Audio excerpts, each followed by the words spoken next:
Once again, hello po mga kapatid. Welcome na muli sa ating pag-aaral sa ating daily morning devotional. It's January 24, entitled Bright and Morning Star.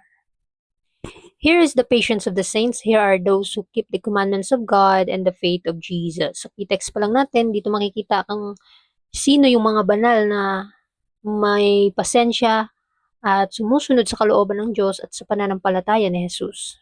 Mysteries into which angels desire to look, which prophets and kings and righteous men and women desire to understand. The remnant church will carry in messages from God to the world.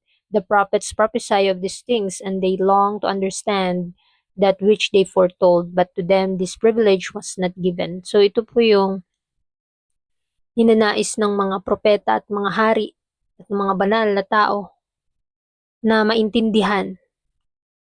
Pero yung mga misteryong mga katotohanan, pero hindi po sila binigyan ng pribilehiyo para malaman ito. Kailangan ang ang tatanggapin natin po yung katotohanan na plain thus saith the Lord, mga kapatid. Pero yung mga misteryong bagay, hindi na po natin dapat pang alamin dahil hindi naman po pinaalam sa atin ng Panginoon. At patuloy nating ipapakalaganap ang katotohanan sa iglesia, sa buong mundo, kung saan man tayo dadalhin at tatawagin ng Panginoon. Maging ilaw po tayo, mga kapatid, sa loob ng ating tahanan, sa iglesia at sa mundo. The truths of the third angel's message have been presented by some as a dry theory, but in this message is to be presented Christ, the living one. He is to be revealed as the first and the last, as the I am, the root and the offspring of David, and the bright and morning star. Through this message, the character of God in Christ is to be manifested to the world. Kapag ang katotohanan ng tatlong anghel ay naipresenta na, ang lahat ng mga maling teorya ay makikita at malalaman nila kung ano ang katotohanan. Na ang mensahe sa Kristo ang buhay na anak ng Diyos, siya ang inireveal sa atin ng Ama.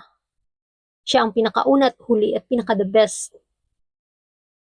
Kailangan nating i-reflect o kailangan ma-reflect yung buhay, sa buhay natin yung character niya upang atin pong maintindihan ang kalooban ng Panginoon. Ano po ba yung papagawa niya sa atin?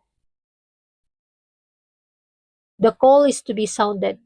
O Jerusalem, that bringest good tidings, lift up thy voice with strength, lift it up, be not afraid. Say unto the cities of Judah, behold your God, behold the Lord God will come with strong hand, and his arm shall rule for him. Behold, his reward is with him, and his work before him. He shall feed his flock like a shepherd. He shall gather the lambs with his arms and carry them in his bosom. Ang panawagan po ay lumalagablab na sa buong Jerusalem at nagbibigay ito ng pag-asa sa bawat nakikinig. Kaya kailangan itong katotohanan, itong boses ng Diyos ay kailangang ipaliwanag natin, ipalaganap natin sa buong mundo na huwag tayong matakot dahil ang Panginoon ay talagang darating na at nasa mga pintuan na. Ito po yung maaangkin nating regalo kung tayo po ay nagiging tapat sa Panginoon. Maangkin natin ang buhay na walang hanggan at kailangang maihatid natin sa Panginoon ang mga kaluluwang nawawaglit sa kanyang paanan. Now with John the Baptist, we are to point to Jesus, saying, behold the Lamb of God, which taketh away the sin of the world. Now as never before is to be sounded the invitation.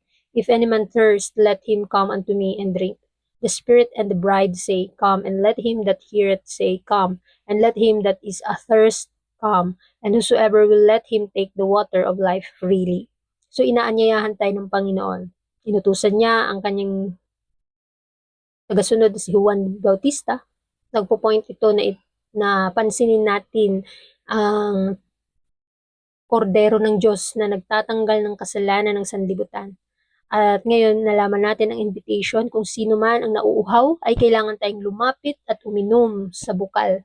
Dahil ang Espiritu ng Panginoon ay suma sa atin. At sino yung makakarinig ay kailangan pumarito at kung sino ang nauuhaw, kailangan painumin at ibibigayan siya ng tubig na libre. Napakaganda ng pangako ng Panginoon. Kung tayo nanghihina, palalakasin niya tayo.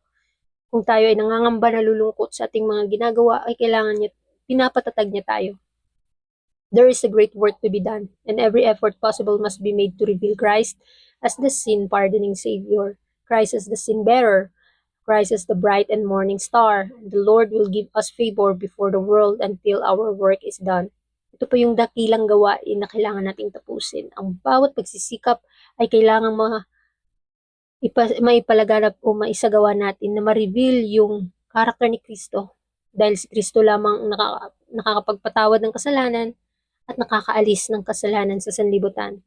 Siya ang tagapasan ng kasalanan at lahat ng ating mga hinihiling ididinggin ng Panginoon kung ito'y kanyang kalooban. At nawa makikita po yung liwanag ng katotohanan sa buhay natin like a bright and morning star. And the Lord will give us favor before the world hanggang ang katapusan ay darating at hanggang ang gawain ay matatapos. For the reflection po, sabi dito, when was the last time that God granted me favor as I tried to reveal Christ to someone? How did it feel to know that God used me to share the bright and morning star with others? So tayong nakaalam ng katotohanan. Naipakita po ba natin ang katotohanan sa ating buhay? Gaya ni Kristo kung ano yung ginagawa niya sa ating buhay ngayon. Kailan po ba natin na-reflect yung karakter niya sa iba? Paano tayo naging liwanag sa mga tao, naging pagpapala sa kanila? Nawa, atin pong pagmuni-munihin ang mga salita ng Panginoon. Ito yung nais ng Diyos sa atin, na malaganap yung katotohanan, yung buhay, yung pag-ibig ng Diyos, na mawala ang kasalanan sa sanlibutan. At mag-focus ang ating isipan sa mga makalangit na bagay dahil ito po yung ninanais niya sa atin. At sa umagang ito, tayo po ay manalangin ay taimtim nating ihiling sa Panginoon na na-reflect ko ba talaga, Panginoon, yung ugali mo? At kailan ko ito ba ipapakita sa buhay ko? Magsikap tayo mga kapatid, kung maaari, ipagkaloob na natin sa Panginoon lahat ng ating mga hinihiling, lahat ng ating mga nais sabihin, lahat ng nasa puso natin.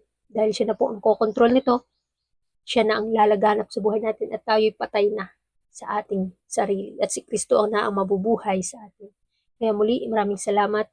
Good morning po.